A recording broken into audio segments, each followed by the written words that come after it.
Now, Fifth, when you continuously call Puff gay, is that a relationships in Hollywood? I don't call him gay. I said. Let me read it, Fifth. Oh my God. Sorry I can no longer help you guys. Soon you will all be gay and happy. You are all now left under leadership of Puffy Daddy. Report to the nearest rainbow. Dinner Thieves in theaters January 19th. His posts might be deleted now, but we all know that 50 Cent is not holding back when it comes to throwing shade at Sean Diddy Combs. 50 Cent, who has been at odds with Diddy for decades, is now preparing his documentary production company to take on the troubled bad boy mogul by revealing Diddy's sexual history with all of the rappers he has worked with. We used to wake up and, pause, but like just out. Back in the days when he was like 10 and I was a little bit older, his older brother, we used to fight over the frosted flake. Not coming slow, 50 is set to burn all the bridges this time. Take a look. The long-running conflict between 50 Cent and Diddy appears to be intensifying as rumors of him working on a documentary exploring the founder of Bad Boy Records' legal issues are starting to surface. But before everything, here's 50 casually throwing shade at P. Diddy. P. Diddy allegedly assaulted his son's football coach with kettlebells. And I guess you guys are friends, but you immediately went on Instagram with this. Which is really funny. Yeah. It was really funny. Did he find that amusing? He probably didn't. But like when I first heard it, it just was funny to me because, like, no matter what you do, you get these different status. Like you'd be like writer, producer, a mogul. Yeah. And as soon as you get in trouble, they go rapper. Ah. You go right back to rapper. Right back to rapper. And then I saw that happen to him, and I was like laughing. I poked fun at it because it didn't seem like a real serious situation. And then when it kind of, starts bad, no matter what it is, it starts bad in the news, and then it kind of makes its way over to something positive. Yeah. And no one reports it when it starts to become positive. Right. And then as it started to, work his way out, I felt better about me poking fun at it. Yeah. Many internet users support the notion, especially considering 50 Cent's tendency to stir things up and the public scrutiny Diddy is facing due to numerous sexual assault claims. Although Diddy continues to insist on his innocence, 50 Cent is determined to use his investigation abilities to find proof to back up the claims made in court filings. The G-Unit rapper responded quickly to the news that Diddy had settled his lawsuit with Cassie, who had accused him of rape, sex trafficking, and abuse, in a since-deleted Instagram post. 50 wrote, he paid that money real quick, and then took back his statement. Many found this decision puzzling, especially in light of his previous social media taunts directed against Diddy. For those of you who are not sure, Cassie, whose real name is Cassandra Ventura, sued Diddy in the Southern District of New York U.S. District Court, citing years of alleged abuse at his hands. She alleged that in addition to giving her drugs, Diddy made her carry his gun, maintained a fast-paced, drug-fueled lifestyle, and physically abused her several times, some of which his staff also saw. So, recently, Ventura decided to speak up because she wanted to share her story and support other women in similar circumstances. In her statements, Ventura persisted, originally demanding $30 million from Diddy under fear of publishing a negative book about their relationship, a move that Diddy's camp saw as clear blackmail, despite Diddy's lawyers adamantly disputing the charges. And, although the lawsuit was later dropped, Ventura decided to go ahead and file a lawsuit which led to a settlement that is still unknown to this day between the two parties. Then again, not only 50, but Jaguar has also been warning us for a while now that Diddy's reputation in the industry isn't exactly flawless, particularly in light of Sean Diddy Combs' attempts to coerce young girls into performing questionable things for Hollywood heavyweights. But people don't know the reality of Total, and the reality of Total is that Kima Dyson started that group. Puffy got into the mix later, but her mom was like their manager. Her sister Vita survived. Her sister Vita was with Irv Gotti before Ashanti got there. Like, these were girls who were making their bones in the game. They were making deals. They were getting deals. And they did this before Puffy came. Their name was breaking before Puffy got involved. Then Puffy got involved. And then the next thing you know, Missy gets involved. And when Missy got involved, everything changed. But what I hated more than anything was how Kima Dyson kind of got ostracized from the entity that she was damn near responsible for creating because she wasn't because she was straight, because she had a husband, because she had children, because they had a family, because they had a business. And then the next thing you know, here come Puffy, Diddy, dirty money. Yeah, real fast. They did nothing either. I mean, then it became nothing. Like his groups do nothing. Like they start off good, but I believe it's him. He's the number one denominator. You know what I mean? Hey, Clive Davis's artists kind of experience the same things as Angie Stone. Not to mention Cassie Ventura's lawsuit against Diddy, it seems like Jaguar's comments are starting to make more sense than not. You know, throughout the discussion, she leveled some very serious accusations, one of which being that Diddy is engaged in open sex trafficking and is essentially a puppet of the Hollywood elite. How do you feel about him making her search for prostitutes who were dark-skinned with big black asses? That's literally what he made her search for. I mean, that's what he into. What do you think Diddy and Farnsworth Bentley's real relationship was? Concubine, master. She also brought up how he utilizes his fame to intimidate and assault young artists, even naming a few of his victims. According to her, he uses his power in Hollywood to take advantage of and exploit these artists. When I started addressing my issues about what happened to Malik B and what happened to Flo Brown, I just started looking, as I've gotten older, like I dissect life a little differently now. I'm always looking for the origin of a problem. I'm not looking to deal with the fallout that is presently here now. If I want to get rid of it, I got to go to the origin. I got to figure out where it comes from, and I got to dig those roots up, and I got to make sure it can't continue to grow. But what made you tell about P. Diddy and Christopher Williams? Because they had it coming. They had it coming. I had no intention of ever telling that story. Matter of fact, I wasn't going to tell the story, but they kept posting nasty things about my kids on Instagram. Yet, Wright recently said in an interview that Diddy isn't the stand-up man he portrays himself as online. There's a lot more going on behind the scenes, and it's not pretty, especially at the supposed parties that he throws. Okay, I'm gonna tell you something that I've never told anybody before on camera. Well, let me straighten the wig. All right, there's a Hollywood party. I'm not gonna say any of the names though.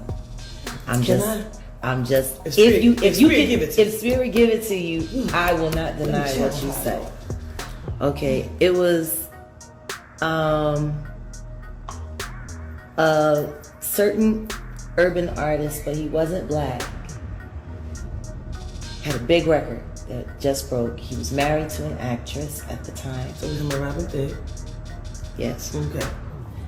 And it was at his dad's house, which I guess is his house now, in Sunset Hills. I went with an old associate of mine. His name is Jimmy, and he was the vice president of Andre Harrell's label, New America. You talking about Jimmy Iovine? No. Okay. Jimmy's back. Oh. Give it to now. me. But he was the vice president of New America, which was the label that Robin Thicke was on at the time. So me and Jimmy get to the party. It was very interesting. There was a certain supermodel that showed up at the party and was thrown out of the party for some very, very, very vulgar conversation, very loudly about people. There were video girls there that were dancing. Michael Rappaport was there that night. Who? Michael Rappaport. The one who's beefing with KD. With Kevin Durant. Is he an athlete as well? No, Michael Rappaport, the actor. He played Remy in Higher Learning. Oh, gotcha. Okay. Yeah, he was there at the party. And there was a guy that was a comedian. He used to be on MTV. He just kind of disappeared. He was there. And a few other people were there. Andre Harrell was there. And it was a very interesting night. There was a lot of party favors. And when you say party favors, we mean... Yeah, party favors. And of course there was alcohol. And so the video dancers were dancing, and then the girls got upset because they weren't getting any attention because they couldn't dance like the dancers could because they were all women of color. So then they decided to do a whole love scene on the pool table in the living room by the fireplace. Of course they did. You know, but there were a few inappropriate things that happened. But this particular supermodel, she did spread eagle, and she didn't have any her whole, you know, life force, and told everybody to inside out or something like that. I mean, Hollywood house parties are like that, you know, or you'll go and just out of nowhere, you know, things will just turn left. But it seems like as you said, it seems like this is like the norm. It's very normal. It is very normal. In particular, Jaguar made some unsettling revelations, one of which was Diddy's associations with shady people. That makes sense, of course, considering Diddy's track record for having some powerful but sketchy connections in the industry. In fact, that's precisely why he hasn't been arrested and charged with the charges made against him after all this time. Meanwhile, some who know the rapper well have disclosed how Diddy exploits young musicians in the inner circles. As the owner of Bad Boy Entertainment, for example, he is occasionally accused of sexually abusing his position of authority and influence. T.D. Jackson, his top aide, is alleged to have attended nearly all of these predatory parties. Man, what I think about it is this, you know, when I grew up in the church, the sinners was not supposed to have the same atmosphere with the saints. You have to be able to separate the two.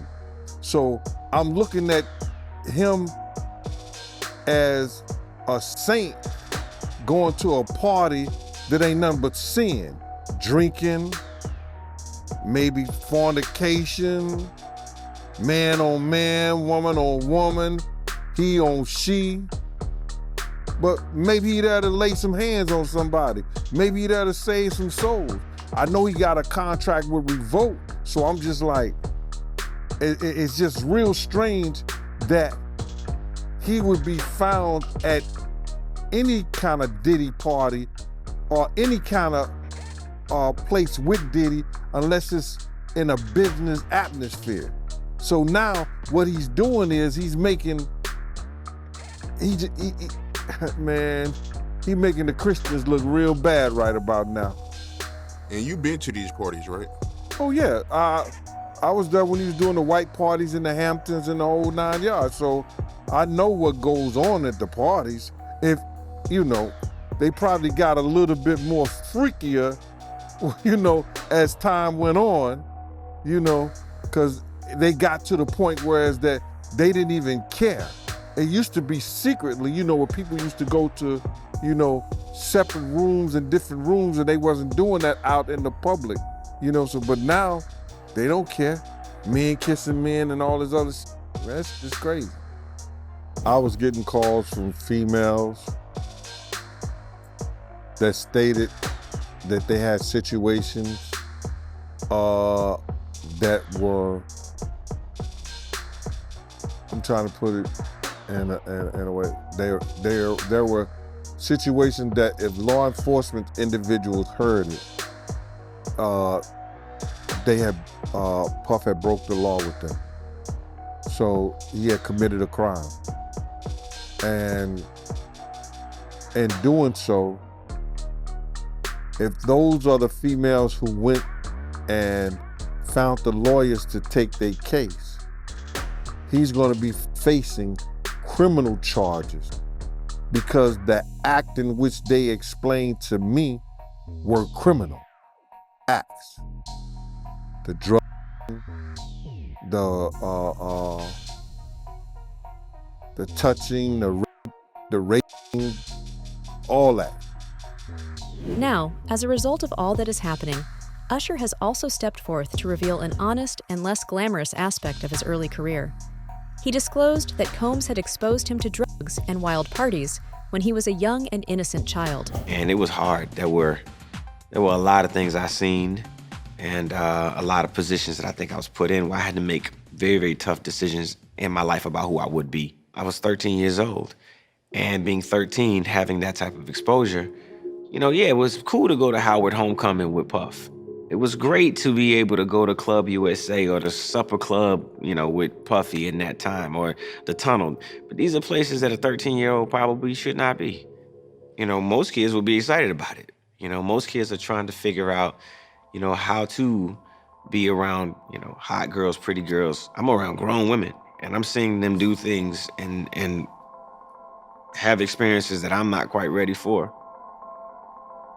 And I think that he was just trying to show me the lifestyle. However, that's not what I was there for.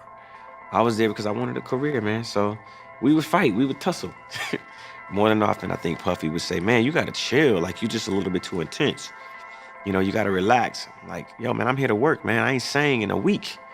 I'm 13 years old, like banging on this man as though, I am the manager. I am the spokesperson for Usher.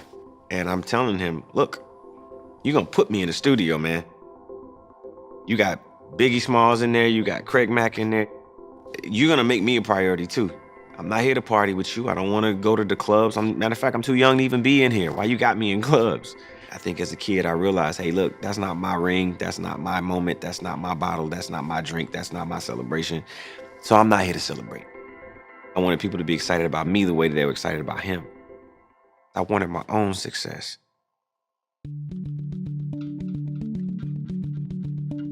So I would stay at the studio.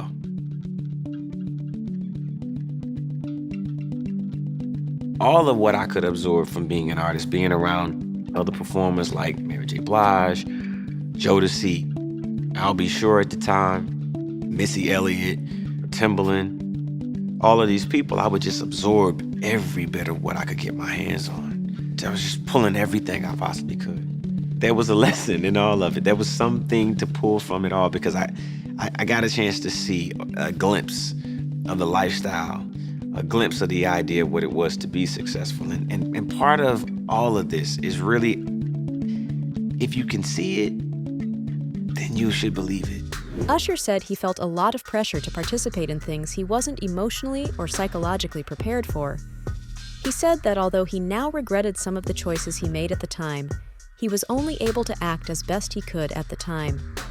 Of course, Reggie Wright Jr. has just come forth to support all of Usher's assertions. And well, he could very much be on Diddy's hit list up next. As I keep telling y'all that been battling with this homosexuality way before all this shit came out. Y'all be, you motherfuckers like always saying, and you too, John, Reggie be lying, Reggie making up shit. But if y'all go and listen to my videos before, y'all see I done spoke on all this bullshit before. Been telling y'all, Puffy Combs is a fucking homosexual. Any man sitting paying a motherfucking meal to come and watch him have sex with his girl is a weirdo. Now I know y'all be like, well, you don't watch porn, you don't watch porn. No, number one, I don't pay a motherfucking man to come and watch me or let me watch them a man. I mean, a girl. I ain't gonna pay no man to do that. And generally, if I'm watching porn, it's girl on girl. That's just my taste. But yeah, that's crazy. But I've been telling y'all the nigga is gay. He's gay, but when you have to have these females around, you gotta hide that crazy fantasy. Y'all got Gene done told y'all. The nigga going to buy butt plugs. Somebody gonna come out and tell y'all these stories. It's just a matter of time. Combs was also criticized by Usher for not being the greatest role model. He felt forced to fire Combs to establish his own identity, pursue his career on his own terms, and stop being someone's property. Because as a result of being around that man, Sean Puffy Combs, I don't sleep to this day. I have a problem sleeping to this day. I got it from him. I mean, this is a dude who just never slept. He's just I mean, he's probably the first one to get up and the last one to go to sleep. So at the age of 8, 9, I began to ask myself, like, what am I gonna do with my life? Who am I gonna be? Am I gonna be a teenager who sleeps on my mom's couch, looking for, a menial job that, will at least give me enough to just pay for gas to get there and from every day?